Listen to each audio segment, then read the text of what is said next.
All right, and good evening and welcome into the Vegas Square Gambling Show here live on 12 Ounce Sports. We are live on the 12 Ounce Sports YouTube channel. We're happy to have you. We did a little Halloween festivities last week, enjoyed some time with the family. I think Tom may still be lost eating candy somewhere on his trick-or-treating excursions, but the Mush couldn't join us this week. I know you guys all had pen and paper ready.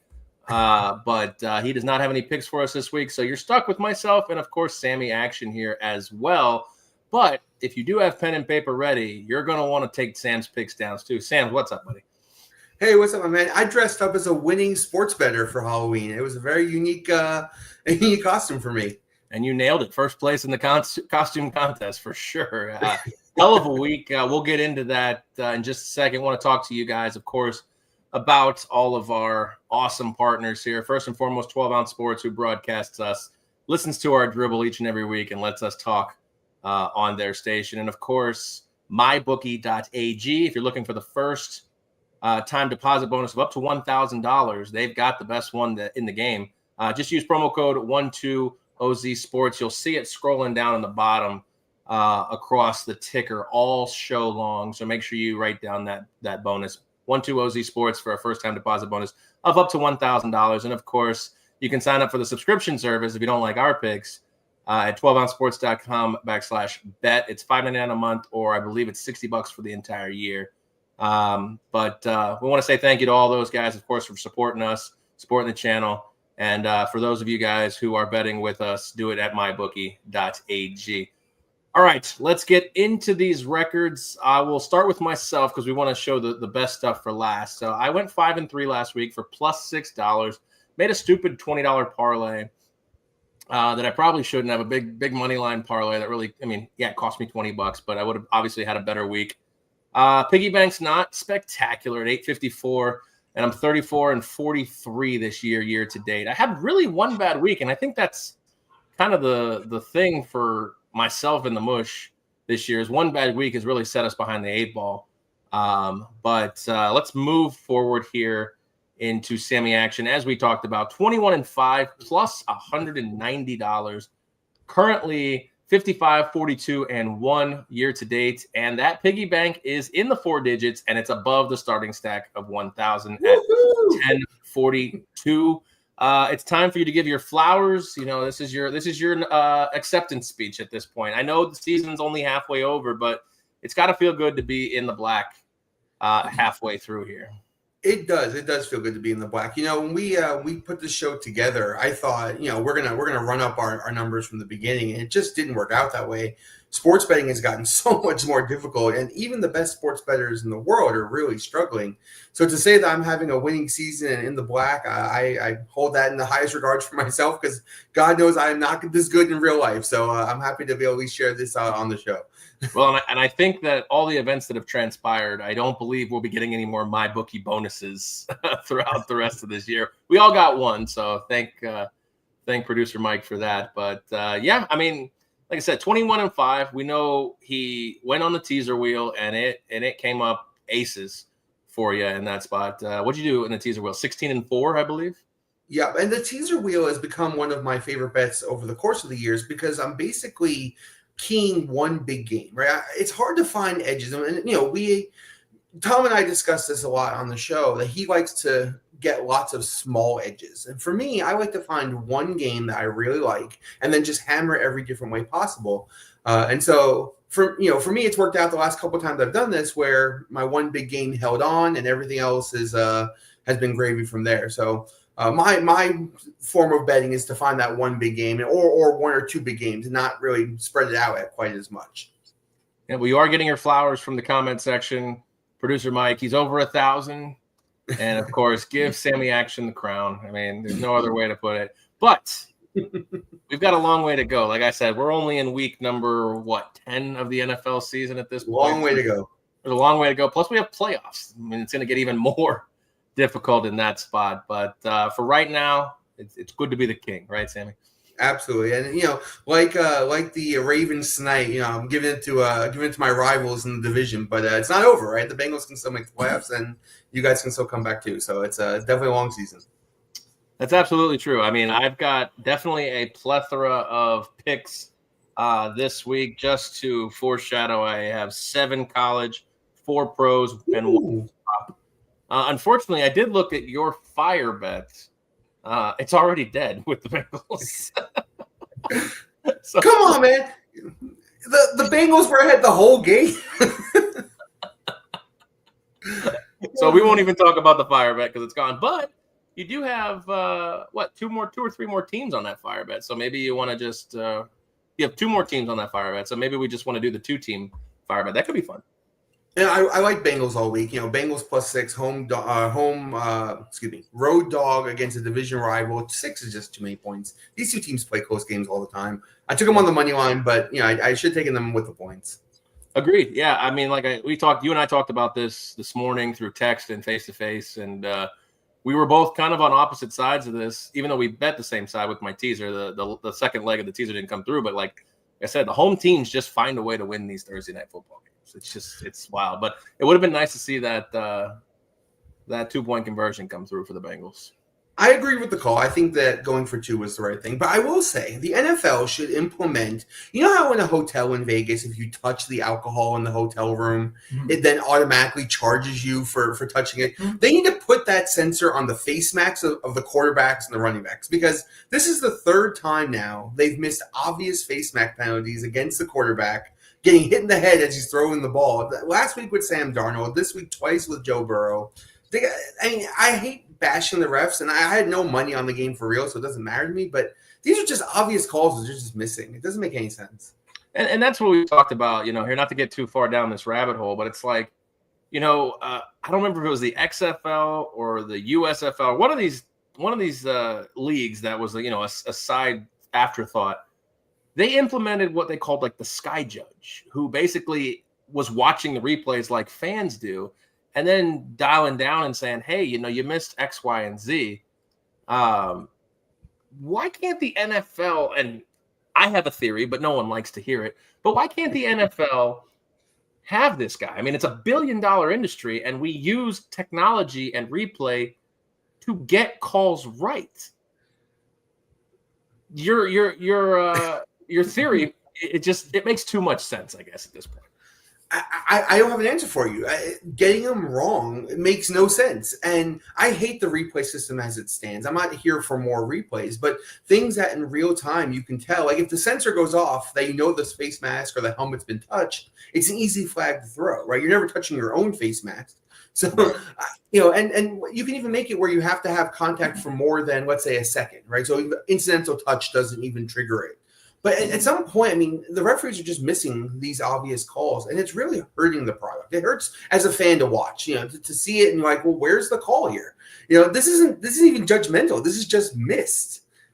Yeah, I mean, they're not, like you said, that whole year of pass interference, replays and reviews, and it's just you're right. I don't want the game to be longer, but I want the game to be right. And if you're going to have an option to make the game right, then okay, let's use it. Let's use it to make the game right in all aspects. And I think, smacking the face mask, but like brushing by it, there's got to be a difference here. Maybe that's where the sky judge comes in, where the sensor goes off. The judge looks at it and says, okay, well, he didn't grab the face mask. He just happened to brush by it. I mean, there can be discretion in that. Sure, but for the quarterback, hitting him in the head while he still has the ball is a penalty. Like there's just no... There's no gray area here. You hit the quarterback in the head while he still has the ball. It's a penalty. They did it twice. They didn't call the penalty. It doesn't make any sense. Quarterbacks are a bunch of bitches. That's true. All right, I like the rule, but it is the rule. Let's get into some college football here. It's college football preview week number 11. And we've got 5 games on the docket here. We'll talk about each of them. We have a little piece of all of these, not necessarily collectively, but both of us have a little piece of these. Plus, they happen to be pretty big games this weekend in college football. The top game is Alabama versus LSU. Bama, a 3-point road favorite in this one for me. I didn't get a total in this one. I should have written down a total, but I didn't.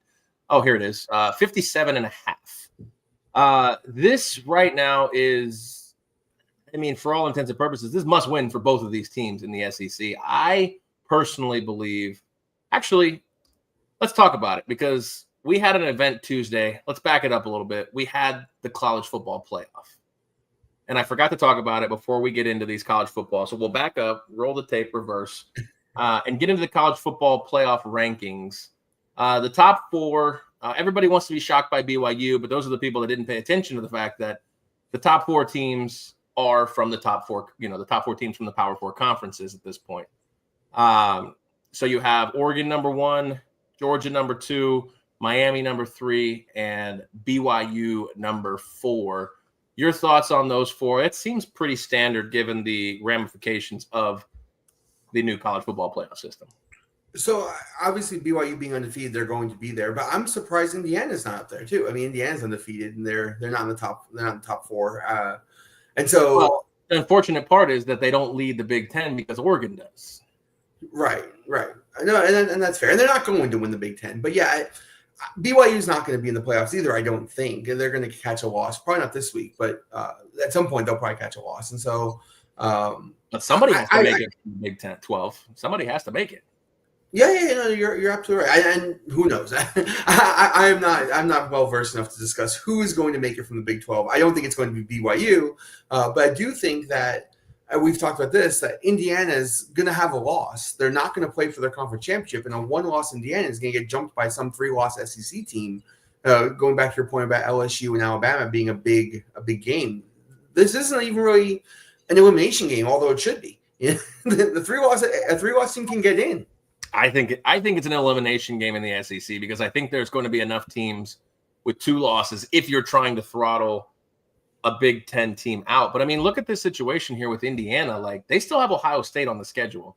If they beat Ohio State and they play Oregon in the Big Ten title game, those 2 teams, we would agree, are in the playoff. Indiana, Oregon, and whoever else they play in the title game, correct?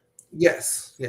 So do you put in a 2-loss Ohio State team or do you put in a 2-loss SEC team if you have one spot to give in the college football playoff?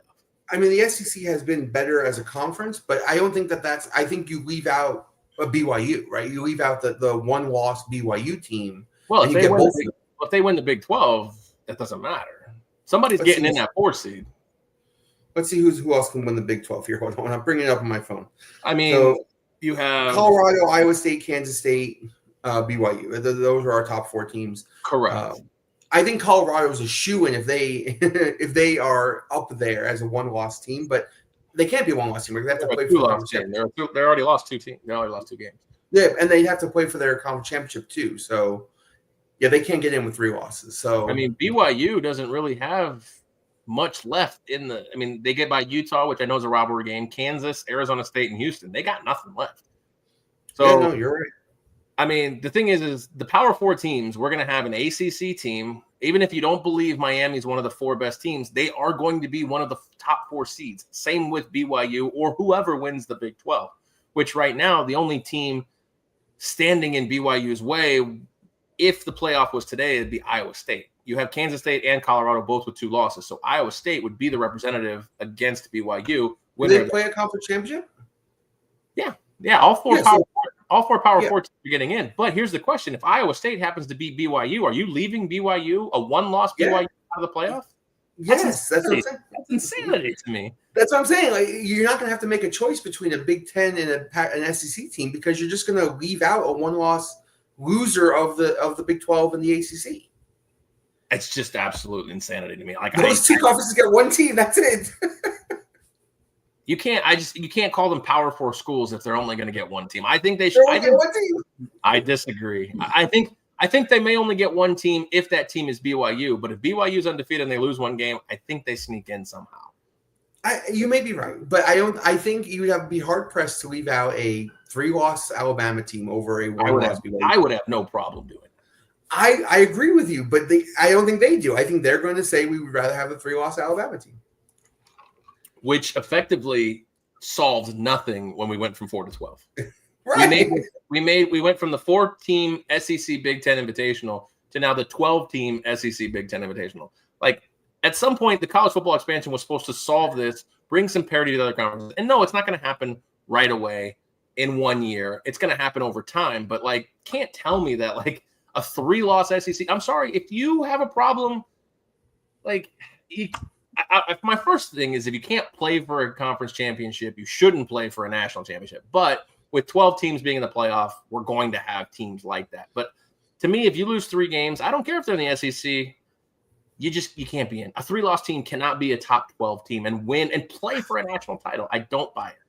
I mean, you're telling me that Georgia loses to Tennessee, right? And then somehow still sneaks into the SEC championship game and then loses to, I don't know, whoever else they would play there. They would be a 3-loss team. They would be better than every single Big 12 team. They should be in the playoff. Well, if there's one thing the committee proved last year, they left Georgia out last year. And they were probably the best team in college football last year. But there's 5 teams right now in the SEC with 1 conference loss, 3 with 2, and the rest, yeah, I mean, they're obviously also Rans at this point. But, I mean, for Ole Miss, Bama, and maybe even Vanderbilt to an extent, like, these are elimination games for them. Yes, for Vanderbilt, for Mississippi, for LSU, I think they're all elimination games. I agree with you there. But if you get a 3-loss Alabama, Georgia, Texas A&M, or Tennessee, I think you can still get them into the playoff. So if you have a 3-loss Bama, you would put them in over a 2-loss LSU, who beat Bama? Well, LSU won't be a 2-loss team. They'll be a 3-loss team. That's what I'm saying. Well, no, I'm saying if LSU beats Bama and Bama's a 3-loss team, like LSU, I don't know who they have left on the docket here. Let me look at it real quick here. Florida, Vanderbilt, Oklahoma. Right. So if they run the table at this point, and I would imagine they would get into the conference championship. I mean, there's so much more going on. Obviously, A&M plays Georgia, and I believe they play. They play Texas still. Right. So there's still a lot of football to be played in the SEC. But I'm just saying, like, I feel like you're alienating a third to 2/3 of the country by basically just making this an expanded SEC Big Ten invitation. And let's be honest, the Big Ten's not that great in terms of putting teams in. They've got 4 teams in the top 25. They just all happen to kind of be clumped at the top. But I mean, let's be honest. Penn State doesn't look great. If Indiana does lose one, you're already kind of almost eliminating them at this point. A 1-loss Alabama team, which I don't think so. I think they get 4 teams in. I think they get 4 teams, and the SEC gets 4 teams. I don't disagree with you, but I think it's silly to put 2/3 of your playoff to be I don't know. It's just crazy. And if Indiana loses to Ohio State, which they'll be a 2-touchdown dog, right, in that game, they won't play for the championship. It will be Ohio State and Oregon playing for the championship again, right? And so either one of those 2 teams gets a loss, right? Ohio State will have 2 losses. Indiana will have 1 loss, but have lost to Ohio State. Both of them get in. Right. Well, that makes sense. But what I'm saying is, like, Penn State also, I mean, trying to look at their schedule here. They play nobody. They got nobody left. Like, I mean, that's a tough spot. They're going to be a 1-loss team that gets in. And the thing is they're just putting Boise at 12 to appease with the G5s. I mean, like you said, we talked about Army off the air. I don't think they're going to get it, but there's no reason an 8-0 team should be 25th at this point. They'll have 2 losses by the end of the year, though. So I'm confident they won't make it. All right. But talk about a team that you bet on last week, like SMU. If they play in the national or the ACC championship game and beat Miami, you going to leave them out? Oh, actually, you can't. I'm sorry. You're going to leave Miami out? No, I don't think you're going to leave Miami out either. So there's 4-8. So you're 10. Just stuck on Big 12's getting 1 team, huh? Big 12's getting 1 team. If BYU has 1 loss and they don't win the Big 12, I don't know how you can leave them out. And then you got Notre Dame. I forgot about Notre Dame. Like, where are you going to put these guys? So you have 4 from the SEC, 4 from the Big 10, 2 from the ACC if that scenario happens. If not, they only get 1. If Miami beats SMU, then they only get one from the Big 12, and then you have Boise, Notre Dame. It's pretty, I don't know. I just don't know if we've solved anything. I would not put a 3-loss SEC team in over a 1-loss team in any other conference. So that's just me. But don't you feel like, if you're in the SEC, you're in a bloodbath every week against other great schools. And if you're in the Big 12, you're literally playing nobodies. You're playing nobodies. You're playing a team that wouldn't be a 4-win team in the SEC every single week. The Big 10 and the Big 12 have the same amount of teams in the top 25. No, the Big 10 has 4 teams in the top 10, though. Is it all 10? 1, 2, 3. Yeah, but I think Penn State's a fraud. But unfortunately, they don't play anybody. That's the problem. They don't play anybody outside of those 4 teams. But like when you're on Murderer's Row in the SEC playing Tennessee, Georgia, Texas, Alabama, like back to back weeks, but if you go 2-2 in those games, you're a good team. I'm sure Miami, BYU would have loved to be in the SEC, but they're not. They're just not. Like, there were rumors the SEC was going to walk at the beginning of the season. They didn't like this. They were not going to participate. And, this is the reason why, because they're going to basically kill each other back every week, and then they're going to get their teams left out. Yeah. This is what they built. So they have nobody to blame but themselves at that point. Bringing in Texas and Oklahoma, bringing in Mizzou, they built this. So, yeah, I can understand if they want to just go off and do their own thing, but I don't know which one would hurt more, the SEC or college football as a whole. So that'd be tough. If the SEC left college football, there would be no more college football. I don't know if I agree. I don't know if I agree about that. You take out – the SEC has what? 1 team and the 2 teams in the top 10? Yeah, because they play each other every week. They beat each other up. Yeah, well, like I said, maybe Georgia goes to the Big 10 or maybe Georgia goes to the ACC. Look at Indiana's schedule. Alabama would be a 2-touchdown favorite against every single school Indiana has played so far, and Indiana as well. And you're going to tell me that a 3-loss Alabama team doesn't belong over a 1-loss Indiana team? I'm going to say you play the schedule that's in front of you, and if you have 0 to 1 loss, my first thing is if you can't make your conference title game, you shouldn't be in anyways. But we have 12 teams, not 8. So, yeah, I guess we have to go to 16. Just keep making it bigger. Just keep making it bigger. Just make a 64 bracket with some play-in games on Tuesday, the day, the couple days before. So, all right, this was my whole argument against the playoff system when we did it, right? When we had 4 teams, then the argument becomes who's number 5. Now we have 12 teams. The argument is who's number 13. The fans are never going to be happy. It's always going to be a team that should get in that gets snubbed, no matter how many teams you have. That's why I hate the system as a whole.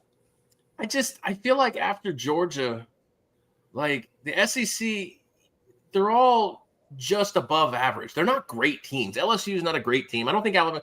I know you say that they're going to be. The problem I have is that if these teams miss playoff and go to other bowls, or when the SEC loses bowl games, they're like, well, they just don't care. It's like, well, okay, well then why show up? I agree. They should get rid of the bowl games. They're useless at this point. They are. I'm just saying, like, to me, I don't think Tennessee is that good. But again, I'm not on the committee, so. Florida State didn't show up to their bowl game last year, and they haven't shown up the whole season. So, they still haven't got off the bus at this point. They didn't care then. They don't care now. All right, let's move on here. Let's talk about some of these games. That Alabama-LSU game. All right, we're fast-forwarding back to Alabama-LSU. Current line, Bama 3-point road favorite in Death Valley.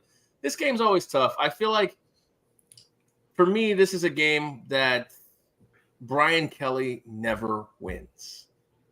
Home game, everything's set up. He's been playing well, and I don't want to say Brian Kelly doesn't win the big one because he doesn't. But the thing is like, to me, this is an elimination game, and I feel like I keep going back to the well with this freaking idiot. Full disclosure, I've opened up the piggy bank 11 to win 10 on LSU +3. I'd love to get 3.5. I don't think I will. I don't know why I do this. He never wins, but I'm going to bet him. Maybe there's a plate in my head that just is blocking my brain here at this point, but I want to be right with Brian Kelly one time. They're 6-2 straight up. At home, they're 4-0 at this point. Like they're 4-0 against the spread. 3-1 against the spread. Like, just Brian Kelly be good to me one time. I'm taking LSU plus 3.5 or plus 3 in this one. I almost took it too. Look, LSU at home at night is such a good squad. Like, they're not great on the road, but at home they've been monsters. And I just don't trust Nussmeier. And Nussmeier, I think his name is. I just don't trust their quarterback. Milroe is the best player on the field. Alabama can't run the ball. Alabama can't play any defense. LSU has the home field advantage. All the things to me, like you said, point to LSU too. But I don't have that plate in my head. I can't bet them. I can't do it. They have the worst coach. They have the worst quarterback. I don't think that. You know what? And maybe he just doesn't get his flowers. Like, Brian Kelly's a phenomenal coach. I don't think he's worse than Kalen DeBoer right now. If anything, they're probably equal. I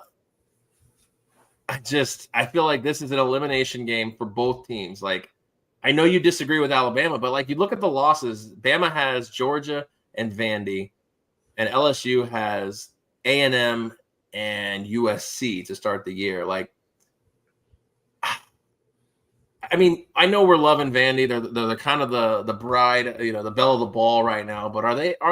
If you put Vandy and USC on the same field, like, who wins that game on a neutral field?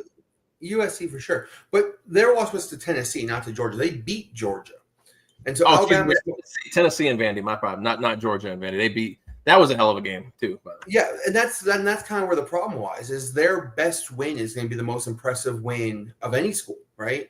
So you're leaving a team that beat a top 3 school, and you're going to put in BYU or whoever that beat a top 100 school all year, But this is my thing. Like, what did we? If you're going to do this, we didn't solve anything. Like, if you lose 3 games in your conference, I don't care if your conference is David or if your conference is Goliath and his conference is David. Like, go join the Big 12, Alabama, if you're that freaking pissed off. I agree with everything you're saying. I just think the committee puts them in anyway. But yeah, for all intents and purposes, this should be an elimination game. I agree it should be. I 100% agree. Alabama, LSU. Give me the Tigers here plus 3. If anything, they lose by 2. It's a hard fought game here at this point. But if there's either team that can roll, it's, no pun intended, the Tide. Yeah. Well, their win last week against Missouri, or 2 weeks ago, whenever they played, was one of the most impressive games of their season. Probably as impressive as when they beat Georgia. So they're coming in stride. Does that mean they're going to continue that stride? I don't know. But Alabama looks like they're hitting their stride. LSU at home, though, at night is such a tough spot. It really is. It is. It really is. And that's hopefully what I'm banking on here. If Brian Kelly loses, I think the seat's got to get very warm for him. Very, very quickly. Did it start off the year warm when they lost to USC? Yeah, but then they routed off what? 5 or 6 straight wins before losing to A&M. So yeah, that's true. All right, Colorado, Texas Tech. The Buffaloes, I believe, are 4-point favorites on the road here in this spot. You have some action on this game, but let's talk about it here for just a second. Coach Prime, they're bowl eligible, which has got to be, for all the crap we give Coach Prime, we have to give him some kudos in this spot because he has turned around this program. Now, I understand it's not all his program. It's all, the transfers and whatever. Let's take out all the noise.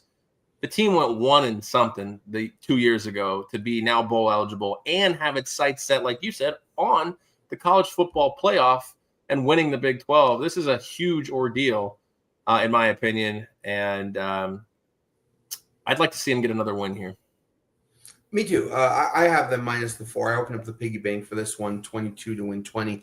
Colorado coming off a bye. I mean, they've been preparing for this game now for 2 weeks, and we've underrated Colorado quite a few times, and I think a lot of the national attention has been rooting against them. I personally am rooting for them. I like Coach Prime. But quietly, Travis Hunter's become the favorite to win the Heisman. Shedeur Sanders was the favorite coming into the season. He's kind of dropped down below. And Texas Tech, for all of their history of having great quarterback play, I feel like that's where they're going to struggle the most here is against the Colorado underrated secondary. So I think Colorado just continues to roll here, get them another win, get them closer to approaching that playoff. I could see them beating BYU in the conference finals if they get there. I don't know if that's still a possibility with the way it rolls out, but I'm all over Colorado. Give me their minus 4, 22 to 20. Here's the crazy thing. Like, if BYU's undefeated going to the Big 12 title game, and somehow Colorado, Kansas State, and Iowa State all end up with 3 losses. I don't have their schedule in front of me, but I mean, Colorado and K-State already have 2 losses. Iowa State gets 2 more losses, and one of those teams beats BYU. You're gonna leave BYU for a 3-loss Alabama team? Yes, still. Wow, that's insane. I love it. I hate it at the same time. Colorado should. I mean, they don't play anybody either. They play Texas Tech. They play Utah, who stinks. Kansas, who can be tough, and then Oklahoma State. So they win this game. This is probably their toughest test left, and they go 4-0 to end the season. They'll be. I don't know if they get the tiebreaker. I know Kansas State beat them head to head. I think they would jump them, but if they get in, they they have a shot at beating BYU for sure. Crazy thing is whoever wins that conference, whether it's BYU or these other knuckleheads, is the 4 seed. Yeah. At worst, they're the 4 seed. They could be the 3 seed, but I doubt it.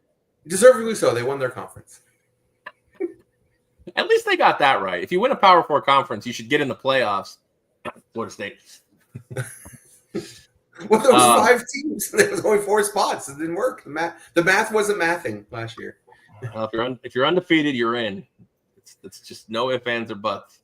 It ruined their whole school. They can't get over it. You're right. They have not gotten over that. It's like an ugly breakup at this point. Mm-hmm. All right, BYU. Speaking of, at Utah, they're conference rivals again. First time since 2010 when they were, I believe, in the Mountain West.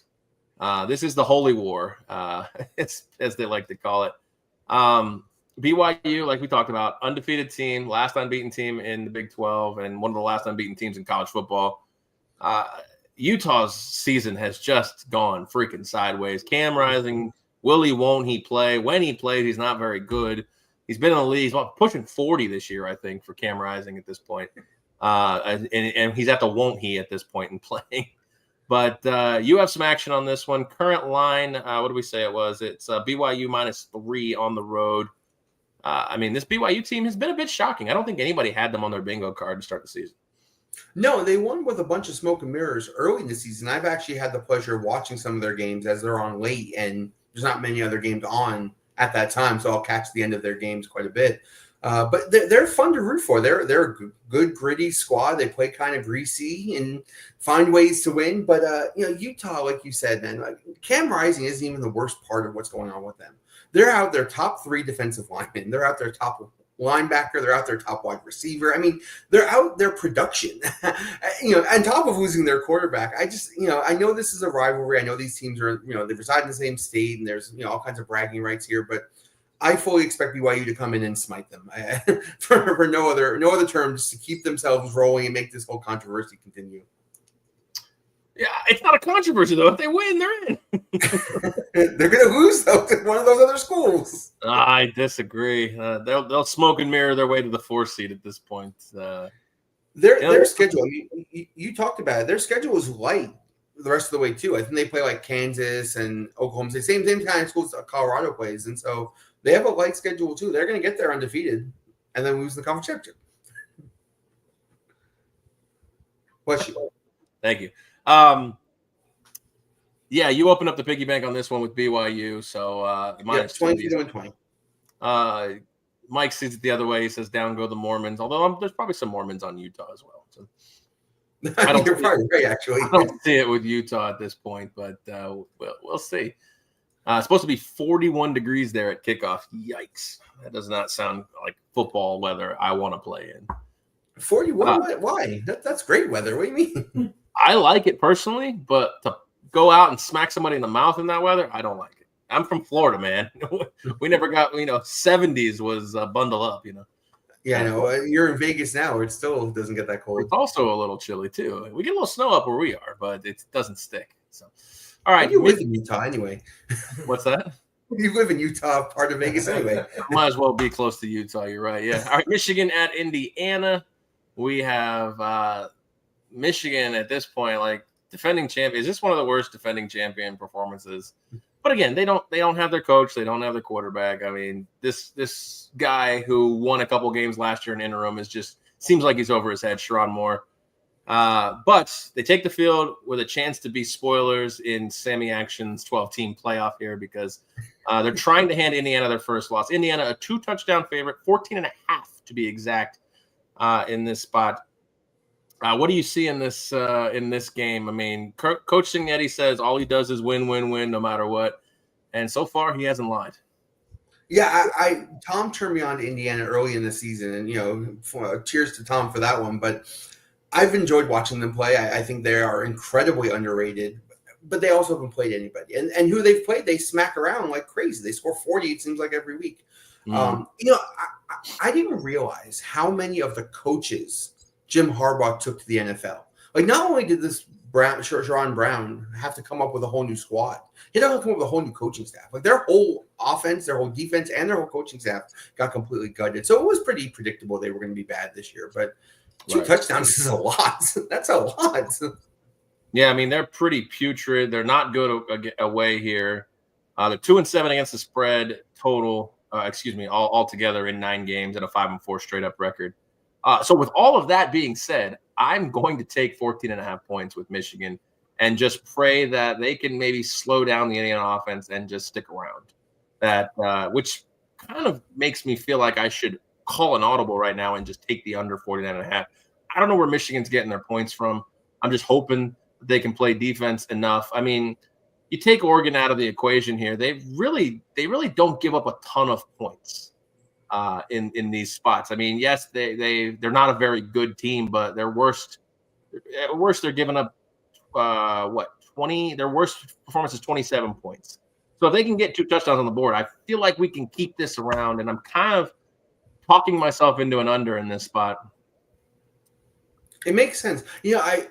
I watched the beginning of the season with Michigan. They started Davis Warren, right, the walk-on kid, and they benched him for Alex Orji, and they went to the other guy. They've changed quarterbacks now back to Davis Warren.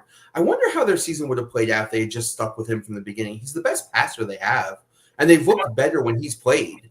The whole benching and changing quarterback, I really feel like messed with them quite a bit. I feel like this is the best version of Michigan's offense you're going to find.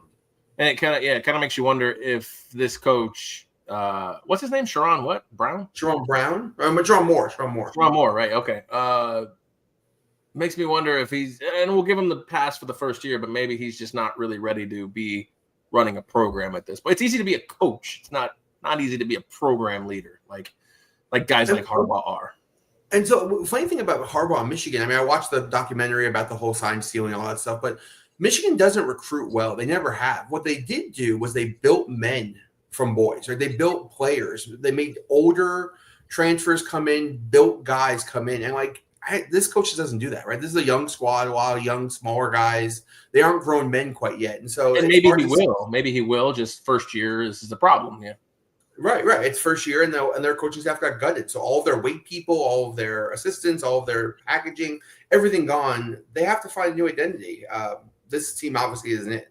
And don't forget, Indiana gave up 10, spotted Michigan State 10 last week before dropping a 47 hammer on them. I'm going to add it to my list here. You're not going to see it in the graphic later, but I'm adding the under 49.5 here. IND. With Michigan under, was it 49.5? 49.5. Take it. So we're opening up for another one. I like the logic. Well, thank you. It is probably dead wrong. It'll be 63-0, knowing the way that my shit goes. But dang it, I hate when you push the iPhone and it takes your page all the way to the top. I didn't ask for that. All right, we're back. All right, we're back. Let's talk about the last game we have on the college football slate, and that is South Carolina versus Vanderbilt. Currently, South Carolina is a 4.5-point road favorite at Vandy. A little bit of a shock, but Vegas tends to know what they're doing. Total in this one, 45.5. Diego P. I don't know how to say his last. Pavia. These boys, like I said, they've been the belle of the ball. They've been fun to watch. Obviously, we know about the upset with against Alabama. So, they're 4-1 at home straight up. Why are they dogs? This is a shocking. Is this an overreaction from South Carolina beating the brakes off? Who was it? It was Texas A&M last week. Yeah. Yeah, I had Texas A&M in that game. I thought that Texas A&M was a better squad, and South Carolina, their offense has been horrible, and yet Texas A&M's stellar defense could not shut them down. They just converted every third down, made every big play. But I don't agree. I don't agree with the odds makers here. I really wanted to take Vandy in this spot, but I found a better angle. I think South Carolina's offense on the road has not been anywhere close to as good as it has at home. It's not good at home either. And Vanderbilt plays probably the slowest pace in the SEC. They definitely want to make the game lower scoring. So I'm going to stick to the under here. I think I got it at 46 when I texted you. But if it's 45.5, that's fine as well. If you text me at 46, that's what you get. So yeah, so whatever the number was, but I just see this being kind of a slugfest. Like neither team really moves the ball well. Pavia is a wizard. I love the guy, and I love watching him play. And that game against Alabama will go down as one of my favorite memories of this season, regardless of where they finish. But yeah, I mean, the rest of their games are just kind of boring. They're kind of slow and methodical and boring all around. They don't, they play decent defense at home. They don't run the ball well. I think points are coming at a premium here. Well, and you take South Carolina, you look at their take out the Akron game, but you look at their last 5 games, not Akron. And I mean, this season could be totally different for them. I mean, they lose by a field goal to LSU at home. Mississippi, throw that one out the book. They lost by 24 points. But Alabama, they almost beat Alabama. They gave Alabama a run in Tuscaloosa. They crushed Oklahoma and crushed Texas A&M at home. It's like you look at these Alabama, you flip Alabama and you flip LSU. I mean, we're talking about another team. We're talking about a one-loss South Carolina team in playoff contention. It's just like you said, ball. I hate to use the cliche, but ball bounces the other way, and South Carolina and Alabama, and maybe even LSU, they all have different fates at this point. Well, that's what I'm saying. Look at this schedule. They played 4 teams in the top 15, and they beat a team in the top 10. And this is not a good squad for SEC standards, but put them in the Big 12. You're telling me they're not going to run ramshot over almost everybody? I don't disagree with you with the talent. I feel like at some point we have to draw a line. If we make a 15 or 12 team playoff, a 16 team playoff, a 24 team playoff, like we can't just let the SEC every team be in. You know what I mean? Like four teams. If we want to do a 16 team playoff and there's 4 teams, I'm fine with that. But right now, I think it can be no more than 3 from a conference. With Notre Dame, with a G5, 6, 7, 8, you gotta let the Big 12 and ACC have hope for the future. You just have to. Otherwise, you're killing morale in college football, which I know you love it, but college football purists and enthusiasts will slowly lose interest in the fact that their schools, if we don't go undefeated, and even if we do, we can't get in the playoff. I love SMU. I want SMU to make it, regardless of whether they beat Miami in the championship or not. But I would root for them. I like their squad. I don't think they're going to make it. I not my wants. They're the first team out, aren't they? If I remember correctly with the rankings, yeah, they're the first team out of the playoff at this point. But then you look at Notre Dame has a really weird conundrum, and I don't want to get back on this, but like if they don't join a conference, the best they can ever do in the rankings is 5th. Right. But if they do join a conference, they may have to win that conference to actually make a playoff every year. And they won't. and now BYU's probably like, damn it, I wish we stayed independent. They would also not make it as independent though, because Notre Dame's getting the only spot. I don't know if the independent is only allocated one spot, like a 9-0 independent this year. A 9-0 independent. I don't think there's only like 2. I think I don't even know who's independent anymore, to be honest with you, other than Notre Dame. It's like, Notre Dame. I think really like Notre Dame and irrelevant teams, like super irrelevant teams. I couldn't even tell you at this point. I don't even know. I would be more upset about SMU not making it if they make it to the conference championship and lose, right? Yeah. As a 2-loss squad to a 3-loss SEC team. Because SMU is fun to watch. I would not be sad if BYU as a 1-loss team didn't make it. You're the worst. You're the worst. I've been called worse. All right. So you want to allocate one slot for the independents. Do you know who the other independent teams are? No. Massachusetts and UConn. There you go. And you like UConn. You bet them every week. I bet them twice. It was 1-1. But you're right. I do like UConn. All right, we're going to take a commercial break here on the Vegas Square Gambling Show. What an opener here. Oh, yeah. We haven't even gotten to the NFL yet. Deetstat, we got 5 NFL games to talk about, and then our picks, of course. Guys, don't go anywhere. It is the Vegas Square Gambling Show here on 12 Ounce Sports. Let's hit a commercial break here. Let the sponsors pay the bills, and we'll be right back.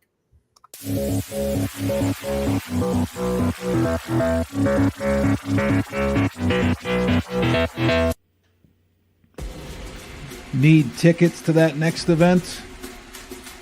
Well, at 12 Ounce Sports, we've got them with soccer anywhere in the world. Tickets to any venue, any sport. Want to go to NCAA or NFL football matches? We've got them. Yeah. Baseball at every level. Every Power 5 matchup is available. Don't forget, costumes and paint are optional.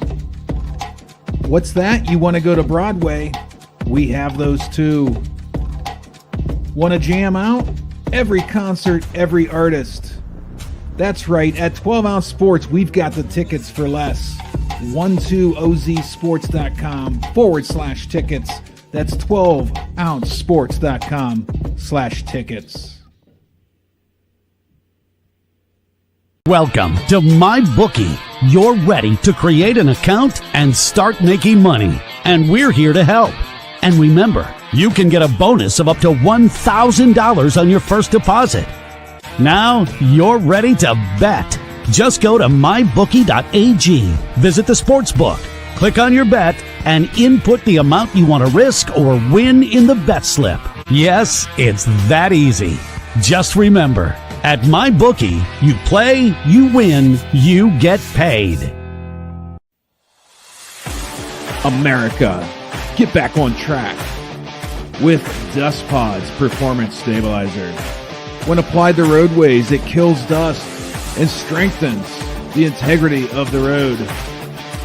Easily applied by mixing with water.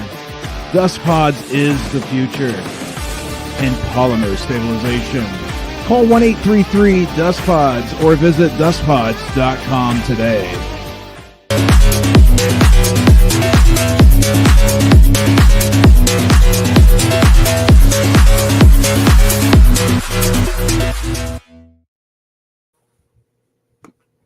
All right, welcome back in here to the Vegas Square Gambling Show. We are live each and every Thursday at 9 p.m. Pacific time.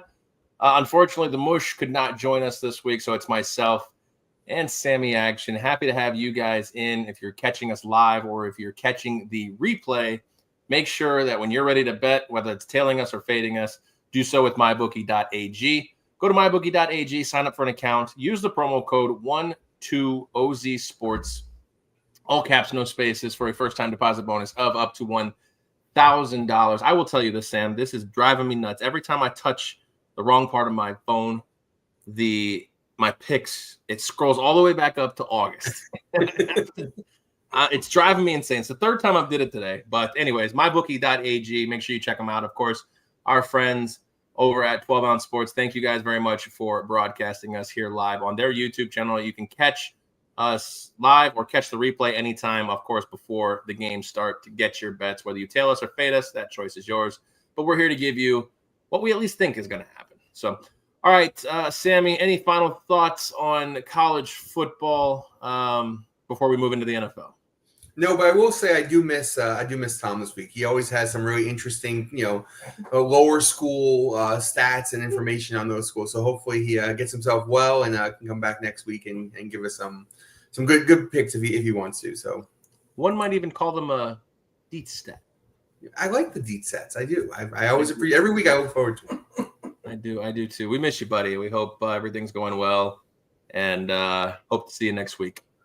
All right, NFL Week 10. We've got 5 games in the queue here to talk to you about. First one is Mr. Mahomes and the Kansas City Chiefs are going up against the Denver Broncos. Current line, Chiefs minus 7.5 or 8, depending on where you find them. Total in this one, 41.5. Looking at this game, Denver coming off just getting their doors blown off by Baltimore, who we saw tonight on Thursday. going in against a Kansas City team that's they do the same action, man. All they do is win, win, win. No matter how they do it, it's ugly, it's pretty, it's having to go into overtime against the Bucks when they should have gone for 2. It's, they just win. They're 15 straight games? Correct me if I'm wrong, 14, 15 straight games, including playoffs last year. And they're just that team that, like, if you make top 5 lists, top 5 Tuesdays or whatever, like, they're not number 1. But if you said, I'll give you the Chiefs versus the field at even money, anybody taking the field? I'm taking the field. I know. I'm taking the field too. I'm just trying to give them some flowers here. Okay. If you got the Chiefs plus 200 versus the field, like, it's one of those things. It's like Mahomes has reached, for me, he's reached Brady status. I'm either betting on him or I'm not betting that game at all. But I love Mahomes. But this recipe has been the same recipe for weeks. They just keep games close, and they give Mahomes the ball with a chance to win up or down a score in the fourth quarter. They do the exact same thing every single week. And when you're playing against bad coaches, Todd Bowles, that's for you, or the referees, which seems to be on their side more often than they're not. I mean, when you have that advantage and you have Mahomes and you have Andy Reid, you're always playing with an edge, right? You're always playing with a little bit of a slight edge. So it's going to catch up to them. We saw the same thing happen with Minnesota a couple years ago, where they won 11 one-score games and got throttled in the playoffs by the first team they played. It's going to catch up to them. The Chiefs are not going to do this all year long. They're going to have to find a way to score. Now, I do like picking up DeAndre Hopkins. That's a really big deal. And as he gets better, that does help him. Speaking of that, I think, and I said this always, obviously, during the Belichick dynasty, like, I don't know who the GM is for the Kansas City Chiefs. I don't know his name, but, like, obviously Belichick was the GM in New England. If I see that if I see that mother effer's phone number on my caller ID, I am not picking up the phone. Yo, can we kick the tires on DeAndre Hopkins? Why? What? For a 5th round pick? You couldn't get, like, if I'm Buffalo, I'm offering 2 5th round picks just for him not to be on the Chiefs.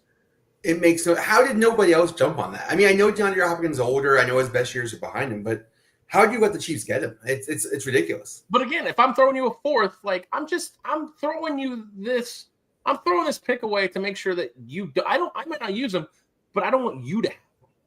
Yeah, I agree with you. I don't know. I mean, Hollywood Brown, Xavier Worthy's been a hell of a pick. He hasn't been playing great lately, but like you said, DeAndre Hopkins, Juju's got a resurgence.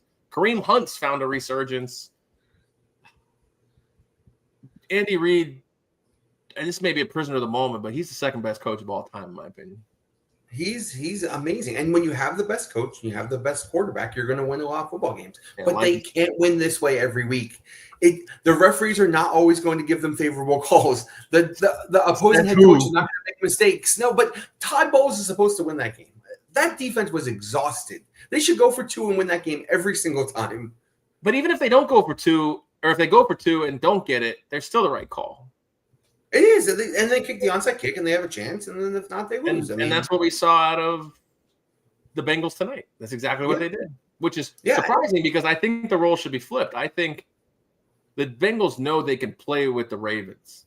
So I think they should go tie the game up and take their chances in overtime.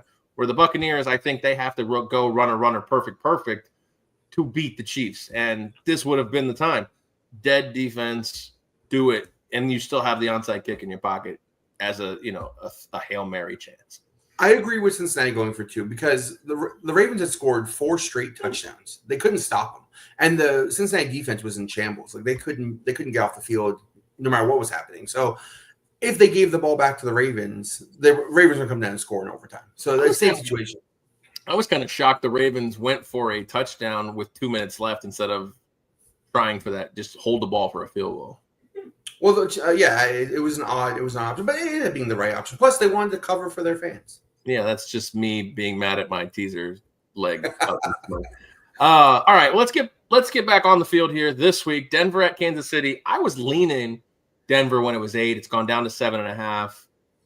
I ultimately left this one off of my my piggy bank docket here, but something tells me in a divisional game, like Denver is not happy about getting smacked in the mouth last week, they're going to put up a little bit of a fight. And like you said, Kansas City can't keep doing this. Or is this the game that Kansas City gets right? Because it seems like against the Raiders and the Broncos, now this is a different Broncos team, but it seems like against these bad AFC West teams, they get right and beat the pants off these teams. But they haven't beat the pants off anybody. I mean, and this is not a bad team. I mean, in previous years, my apologies. Oh, yeah, for sure. But this is not a bad Bronco team. The Broncos defense is very good. And, the Ravens have the worst pass. I mentioned this to you with my deep stats tonight's game. The Ravens have the worst pass defense in the league. The Broncos just couldn't take advantage of that because they don't throw the ball well. They run the ball well, specifically with the quarterback, but they don't throw the ball well. So it was easy to see how the Ravens were going to throttle them once they got ahead. This is not the same situation, right? The Chiefs struggle against the run quite a bit. I mean, they've had teams run the ball up and down on them. So I can see the Broncos keeping this game close. Now, Mahomes up a field goal with the ball with 4 minutes to play. Does he find DeAndre Hopkins to go up 10 and cover? Sure, that's very possible. Or the other way around, right? Like they're down 3 and then they get a touchdown to win late in the game. I can see that happening too. But yeah, it's a pass for me. But I don't think Broncos are bad. So what do you make of these two stats that I just found? Obviously, there's a chance of rain, a high chance of rain this weekend in Kansas City.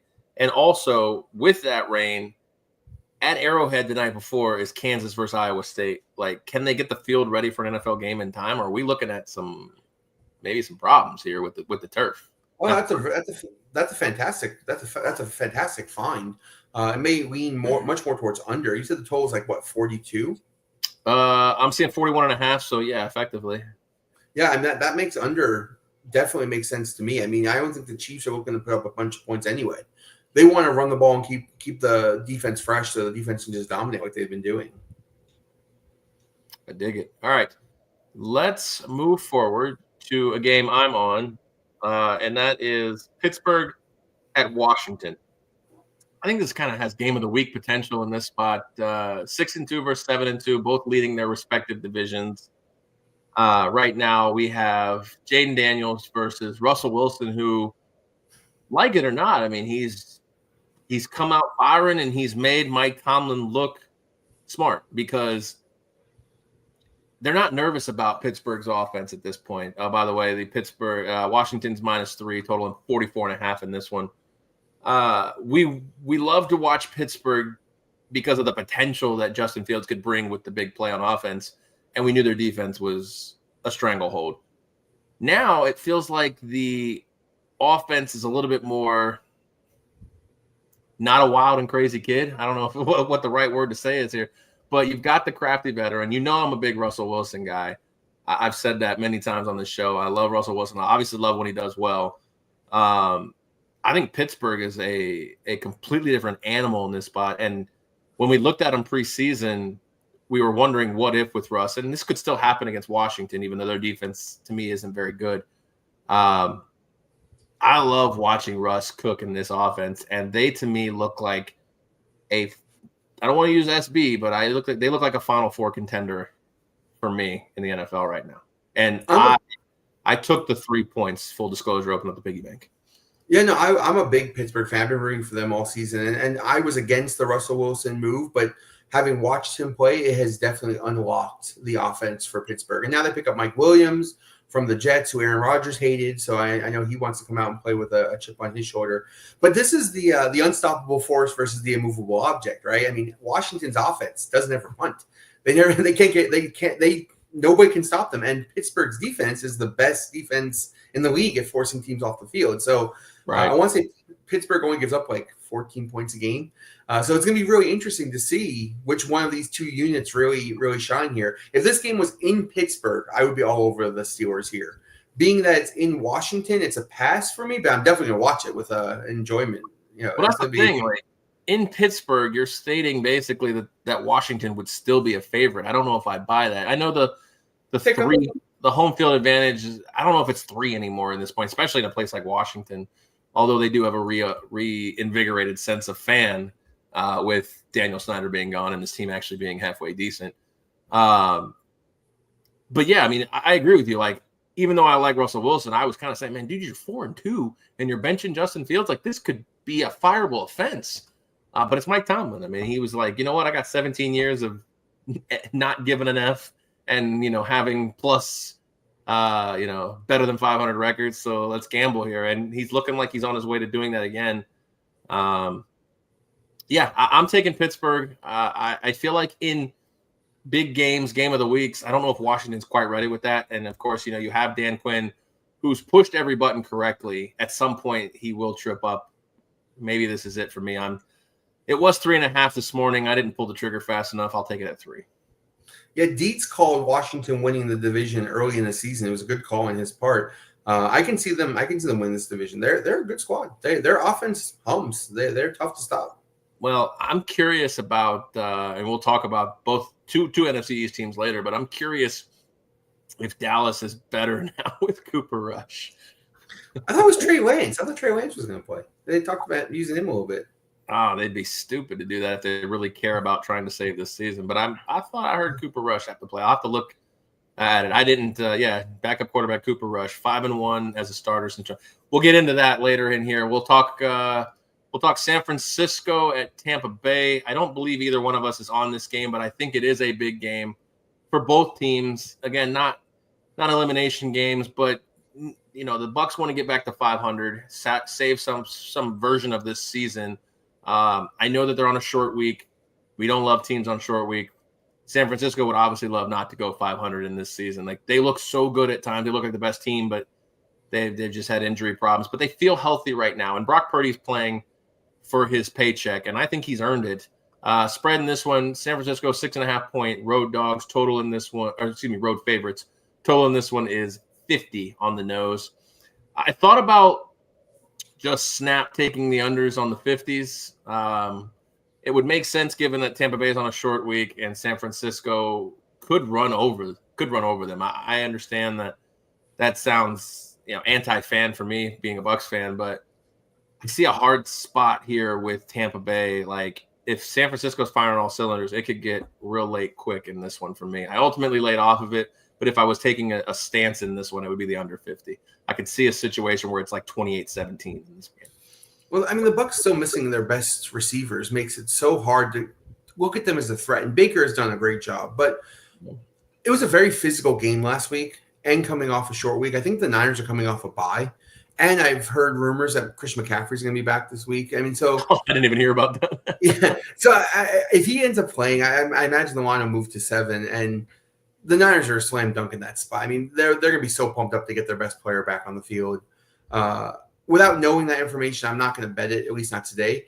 But if McCaffrey ends up playing and they think he's going to have a significant role, I think the Niners roll here. But I'm wearing a Niner jersey, and I'm a fan too. So. Yeah, I mean, it's a tough spot, like you said, with pretty much all the weapons back. Adding McCaffrey, short week for the Bucs, no Godwin, no Evans. Like, nothing sets up for Tampa Bay to really be competitive in this game, and I just don't want the season to get away from them. But it might on Sunday. So, I mean, Atlanta's proven to be the class of that division, so I don't know that Tampa's gonna give them a run anyway. Atlanta's good. I mean, Atlanta is good. I mean, they were the team that I picked. I mean, you still have my Kirk Cousins MVP comeback player of the year narrative. I think he's comeback player of the year right now at this point. He had to have locked it up. Is there anybody that's even challenging him? I mean, Aaron Rodgers, no. Sam Darnold, maybe. Don't they just auto give it to DeMar Hamlin every year? Isn't that the thing? No, he has to die this year again. And then come back. And then come back, the next year and make 3 tackles. Yeah. Yeah, they should just name it after him, and he can move on at that point. But yeah. All right, we're talking about that NFC East matchup. Philadelphia at Dallas. Currently, Philadelphia 7-point favorites, 7 or 7.5. Depending on when you get them. And I see a total of 42.5 consensus here. Like I said, Dallas turning to Cooper Rush, who has been good in the time that he has played. Interesting. I don't know if it's a deep stat, but I don't know if you listen ever. I don't listen to Micah Parsons' podcast, but he named his top 10 quarterbacks, and Dak Prescott wasn't on it. Like, he's right. He's right. But even if you believe that, like, this team's falling apart. Now, maybe he's just bitter because he's the one of the big 3 who hasn't been paid yet. And again, Jerry pays everybody, but if we're taking a shot here, he might let Micah Parsons walk. I mean, he'd be crazy to do it, but I don't think Dak's a top 10 quarterback right now either, and obviously now being hurt for a couple weeks. But Right. I remember watching Cooper Rush. Cooper Rush is not a good quarterback. They won with him, but they had everything else around him. That's all you need to do is just win. I get it. They had a healthier Zeke. Right. They had a better team. And A better team. They're not very good right now. But what I'm saying is that can they cover a touchdown at home in a divisional game? Maybe. Getting Micah Parsons back definitely helps their cause. But I've been all over the Eagles the last couple weeks, and they have been absolutely slaying it.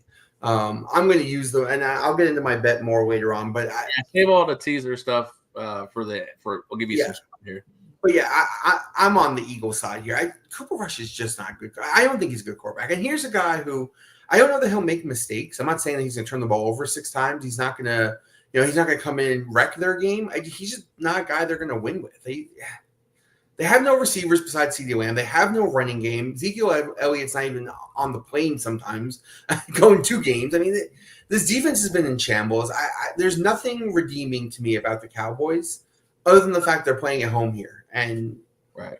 And they're playing in, I believe, that 4:00 window where, Fox likes to have it. They like to have the game. So the Eagles have quietly been playing really good football, and no one's talking about them because everyone wants to hate on them. Everybody loves Washington, but the Eagles are a good squad. I don't know. Everything's trending too well to Philly sometimes. And plus, I was just reading in practice so far, no Devontae Smith, no AJ Brown, no Dallas Goedert in practice. So who's he going to throw to if they don't play? But they will all practice tomorrow. My guess they all play. Fair enough. All right. The last game on our docket here is Sunday Night Football. Detroit at Houston, Lions at Texans. Lions a 3.5-point road favorite. Total on this one, 48.5. I struggled with this one. I almost opened up the piggy bank because every time I fade the Lions, they've proven me wrong. So I was almost going to go with the Lions in this spot, but I don't love the hook. And CJ can do enough for me to keep it close. Ultimately, piggy bank closed for this one, but I don't know which way to go in this one. I would root for a good game, therefore maybe leaning towards the over. Yeah, the Lions have looked really good. They're so hard to bet against in any way. And CJ Stroud might be the most disappointing player this year. I mean, Aaron Rodgers is pretty disappointing too. But there was some really high expectations for CJ Stroud coming into the year, and he has just not been good. Okay, I can see that. I've seen some stats where even Daniel Jones is having a better year, and you know how I feel about Daniel Jones. Shout out to Mike. But CJ Stroud's just been bad, and Dietz pointed out to me. I took a deeper look at it, and I know he's missing his 2 wide receivers, and I don't know if that's going to help him in this situation. I think they're still both out. Yeah, the Lions are good. I'm all about the Lions here. I didn't bet them. I actually think I should have. I may still. Yeah, I mean they seem to make the most sense, but I mean, like, if you're looking at a teaser spot here, like, you like nothing about the Texans is what you're saying. Not I don't. Like a half or anything. Until and this might be the game where they prove me that they're back, right? But they haven't beaten anybody that I feel like has given them a good game, right? They lose to Green Bay when Green Bay's all beaten up, and that was supposed to be. Yeah, they lose to the Jets, and the Jets were favored in that game. I mean, the 2-5 Jets were favored over them. Yeah, Houston's a fraud until proven otherwise.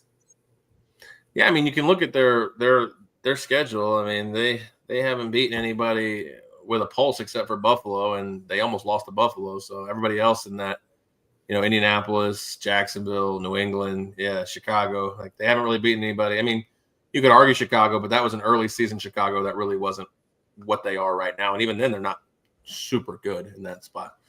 And those were with their best players. And now they're without their best players. So, I mean, that's a fair assessment. I mean, you've talked me definitely off of Houston back over to the Lions. I just don't know if they're, they just try to get out of there with a 3-point win. Like, and it's a tough spot. It's Sunday Night Football. Like, the whole world's watching it. Things get a little weird on those games. I hate taking road favorites on Sunday Night Football too. I'm with you. I know that the home teams come out with a little bit of extra edge, and Carrie Underwood and all that jazz. But the Lions are good, man. I may end up adding this to my docket too. The Lions are good. Well, now's the time. If you're going to do it, it is picks time. What'd you say it was? -3? -3.5? I have 3.5 right here, but you maybe could find it, 3 somewhere. Yeah, I'm seeing 3.5, 49 at this point now. I'm gonna pass the 3.5 on the road. If it gets to 3, I may text you later in the week and say add this to my Twitter account. Okay, well, you heard it there. So, all right, it's picks time, boys and girls. Everybody's favorite part of the show. We'll start with Sammy Action since you were in the lead and you have honors on the tee. I have your picks up here, but I'm going to have you explain the NFL in a little bit more detail. No problem. So in college football, we talked about a bunch of these games. I like BYU -4 against Utah. The Fighting Mormons, I think, get the job done, continue their undefeated streak. Colorado -3.5 to definitely continue their chance of playing BYU for that championship. And then we talked about the under in South Carolina, Vanderbilt. Vanderbilt plays at such a slow pace. South Carolina plays better offense at home. This is going to be a tough road spot for them. So I'll take under the – I think I got it at 46, but I'll take the 47 if you give it to me. But I think I got it at 46. But the pros, I'm going with a round-robin teaser. 4 teams. I'm going to take all 4 of them together. Then I'm going to pair them in 3s. I'm going to pair them in all the 2s. So it's going to be a bunch of bets here. The 4 teams in practice are going to be the Bears -1, the Chiefs, despite all the trash I talk about them, -2.5, the Chargers, the best defense in the league, -1, and the Eagles, who I think could just beat up on Cooper Rush, -1.5. So this is the Wong teaser version of a 4-team round robin. So I'm going to take all 4 of them together. I think you said that pays $10 to win like $28 or whatever we said it was. Then I'm going to take the 3-team version of it, the Bears, the Chiefs, the Chargers, the Bears, the Chargers, the Eagles, the Chiefs, the Chargers, the Eagles. 3 teams each on a teaser, same lines, -6, get 6 points in each one. Mm-hmm. And then I'm going to take all the 2-team combinations, right? So we got Bears, Chiefs, Bears, Chargers, Bears, Eagles, Chiefs, Chargers, Chiefs, Eagles, Chargers, Eagles. All of those bets add up. All of them 12 to win 10 on the 2-teamers, and then $10 to win the plus monies on the 3-teamers and the 4-teamers. You wrote to me 24 to win 20 on those. You want 12 to win 10? Oh, on the 2-teamers, 24. You're right. 2-teamers, okay. 24 to win 20. Okay. On the 3-teamers and the 4-teamers, 10 to win whatever the plus money was. Which gives me quite a bit of bets, right? I know Dietz was making fun of me earlier in the year saying I'm no action, but I feel like I bet the most of anybody on this show by far with the wheels and everything. And so this is quite a few bets. So if we go 3-1, we win money, I think, for the week. If we go 2-2, we lose a little bit of money. If we go 1-3, it's a really bad week for me. Well, you have some wiggle room to work with being up $42 on the starting bankroll. So, but let's hope we make it a lot more than that. All right, I'll go into mine here. I don't have any wheels or spokes or squares or any of that stuff. Well, I am a square, but that's a different story. We'll start with my college picks. 2 games on Friday. I'm taking the Cal Bears against Wake Forest. I'll lay the 7, even though I don't love it on the road. I'll lay the 7. I think Cal's a better team. UCLA plus 6.5, and I just forgot who they were playing at this point. They're playing tomorrow, right? Yeah, they're both playing tomorrow. I have to look at these. I have to look these up real quick. I don't want to not give you that number. They're playing Iowa. They're plus 6.5 at this point. Vanderbilt. We both on Vanderbilt in some form. You did text me under 47, so you got the 47 in that spot. I'll take Vanderbilt plus the 4.5. Georgia Tech, Miami under 63.5. It's supposed to be wet down there, and Georgia Tech is just a very slow, methodical offense, if they even score at all. So they play halfway decent defense. I'm going to take the under 63.5. Michigan, we talked about plus 14.5 against Indiana. Army, UNT. Shout out to Dietz. He said UNT was a stock bet over, and Army can definitely score some points. So this one's for Dietz. Shout out to Dietz. Army, University of North Texas over 63.5. And LSU plus the 3 we talked about as well with against Alabama. Going into the pros, let's get this one down. Come on, click. Where's the producer when you need it? There it is. Pros for me, I have. I also added that Indiana, Michigan under 49.5. We added that one in the show, 11 to win 10 as well. For me, I got Saints plus 3.5 versus the Falcons. I think this one, even though I love the Falcons, I love the narrative. I'm taking the coach boost, the coach firing boost, and this line was 2.5 last time they played. Saints almost won that game. I think we get the same situation here. So give me the Saints plus 3.5. Sprinkle a little bit on that money line if you have a chance. Speaking of money lines, Cardinals money line, even money. And then I have Cardinals money line versus the Jets. I have Steelers plus 3 at Washington. And then Monday Night Football, I get it all back. Rams -1 versus Miami. And then I do have a prop this week. Shout out to Danny Dimes here. This is the London game. I'm taking Giants first half -3.5 in London. Yeah, Bryce Young and the Panthers. Woo, they won a game that they probably shouldn't have, but they won a game. We're squashing all that. They're flying all the way across the pond. They're not going to get wrecked by the Giants, but at least in the first 30 minutes, they're going to be losing by 10. I'm calling it. I hope. I'm backing Danny Dimes as a favorite. I don't think they should be a touchdown favorite, but I'm taking them to win by a touchdown or win by 4 at least in the first half in that spot. Would it change your opinion if this game was in Germany? It would. If it was in Carolina, yes. No, what about Germany? I think the game is in Germany. Isn't it in Germany? Oh, it's in Germany, London, whatever. It's across the pond. I thought it was in Germany. When I was looking at it earlier, I thought I saw Germany, but it's in one of those third world countries over there. Here was Sam's fire bet. We talked about the Bengals going down, but he still has Georgia Tech money line and Jaguars money line. So if that's something you want to fire on, you can just scrap the Bengals, obviously, because they're not available anymore. My fire bet is a plus 1,700 parlay with UCLA tomorrow night, Rutgers plus 185, and the Steelers money line plus 122. That pays 17-1. So I use Georgia Tech in my. I know I don't really like Georgia Tech plus the 11 points. I prefer the Miami side. Miami has #1 offense in the league, all of college football. But I watched that game last week. Miami did everything they could to give that game away, and I feel like a little bit of their success is smoke and mirrors. They're going to get tripped up too somewhere. Georgia Tech's a good spot to do it. They should have a few losses themselves at this point.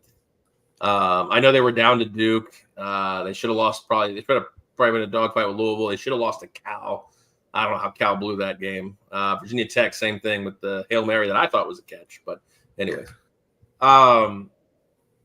any other things you want to talk about here before we wrap up the show? I did get a knock at my door for a guest appearance. If you have time for a guest appearance. Yeah, let's talk some guests. Let's see if he's got any picks here in the last. All right, I'm gonna get up out of my chair here. Come on, Dwayne. Come give us some picks. Turbo. That's right, Turbo's here. What's up, Turbo? Hey, guys, if you are just tuning in, we have Turbo here. He is potentially a guest. He will be a guest picker on next week's show for sure. Potentially going forward if we get the bad news from the Dietz camp. But everybody give it up for Turbo, and I think you've got a few picks for us this week, my friend. I do. They're NFL picks. I haven't touched college all year because those games are always sporadic. Well, that won't hold up in court. But my Lions, go Lions. They're on a nice win streak right now. I got to keep their win streak going. So I'm taking the Lions this week. And the over. I'm taking the over this week in that game with them. I think because they are playing at NRG Stadium and in the dome. As long as they're indoors, the Lions are king. Exactly. You're not indoors, wrong. They do good, right? Yeah. Outdoors, it's a problem. Problem on the outdoors. But they won last week. But golf can handle it. He can handle it. All right, what else you got? The Chiefs. I'm riding their winning streak too. 8-0. I think they're going to go to 9-0 against the Broncos. The Broncos have not been playing their best this year. I know they've had a lot of injuries too and stuff, so it's been hurting them. And the Chiefs' streak looks pretty damn good. I'm going to keep riding that up. And I'm not up in the morning for that 6:30 in the game, so I'm not up for 6:30 in the morning, so I don't care what happens over in Germany. They can fight for who's going to get the first pick of next year's draft. At They this might rate. be. You might not be wrong with that one. I mean, we'll just let that game be over there, and Maybe we can just leave those two teams over across the pond. yeah, whenever we need them, we'll bring them on when we need them. It's a good point though that Turbo makes here is that game is going to be for the number one pick most likely. So I do like that analysis. That is a good point. It's quite possible. Wait, is that I mean- a Deets stat? Could be. But there's also two other teams beside that in that region that are still trying to fight for that last first round pick spot, which the Saints and the Jaguars are in 2-7 also, and they Sure. both are heading that direction too. Of Don't forget the Patriots. fight for that. Patriots, yeah. Who cares? And the Titans are there too. Yeah, Titans are there too. I also like the Bills this week against the Colts. They are playing in Indy. It is a dome, and Mr. Allen, he does do pretty good in domes, so I had to give him the dome beat this week. Had to give him the dome. Careful what you wish for there. Hey, And then I got the Eagles versus the Cowboys. I took the Eagles also. Oh, there we go. Yeah. We're back. Yeah, I took the Eagles also. I like them against Cowboys. Cowboys, now that Dak's out. Cooper Rush, I don't put my full trust in him, and he doesn't have many throwing arms to throw it to anymore right now. And Cowboys have been depleting slowly, but they're not on my radar. And the Eagles are definitely on my radar. And actually, I wasn't going to touch the over-under in that game, but I just like the Eagles straight up. Straight Okay. up, I don't. Minus 7.5. I don't touch the spreads very much, but I mean, I just take them straight up. And next week, if you're making guest picks, spreads, you got to touch some spreads. Yeah, That I will. we'll train him up, Aaron. All right. What else you got? Let's see.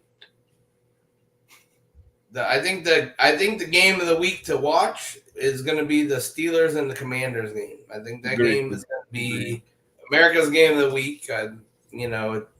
It's a good set to watch. Commanders, boy, whoever thought these Commanders could actually be good. Deets did. Deets did. Shout out to Deets. He did. All right. Take a stand. Game of the week. No spreads. Steelers, Commanders. Who you got? Who wins? I'll have to take the home favorite, Commanders at home this week. I think they should pull it off. Boo. And the minus 2.5. I'll go -2. What I'm does that taking that mean? -2. Oh, you're just moving lines now, huh? You're the bookmaker? Yeah, Hey, if I could buy a half a bet or give I'm away charging- half a bet. I'm charging you extra to buy points in this one. Sammy, since this is coming from Sam's camera, this is coming out of Sam's piggy bank. I'm calling it right now. Commission. Get out of my chair. All right, Turbo. We'll see you I'm next borrowing week. a half a point. Turbo, we'll see you borrowing- next week, buddy. Yeah, All right, guys. Take care. All right, this has been the Vegas Square Gambling Show for Sammy Action Turbo, the guest picker of the week, moving his own lines. You gotta love it. He just comes in with a ferocity. Just says, you know what? I'll take that half a point and I'll throw it in the garbage. And It's funny. It's funny you mention that. I saw on the William Hill app, I think, or one of those apps, you can move points in some of them, right? You can move the Sure. scale. Yeah. but you pay the juice for him. You don't just move them juice Of free. Of course. Turbo moves them juice free. Exactly. Well, Turbo makes up his own rules. It's his role. We just live in it. It's true. You know what? The quicker I learn that, the better off I'll be. All righty, folks. This has been the Vegas Square Gambling Show. I want to thank the sponsors, of course, 12 Ounce Sports and MyBookie.ag, guys. Once again, promo code 12 Ounce Sports, 120Z Sports, all caps, no spaces, at MyBookie.ag for the best deposit bonus in the business, $1,000 in your first time deposit bonus. We'll see you guys next week. We'll see how these picks go. We'll have Turbo. Hopefully, we'll have the Deets back as well. I know he is trying to shake that Mush moniker as hard as he can.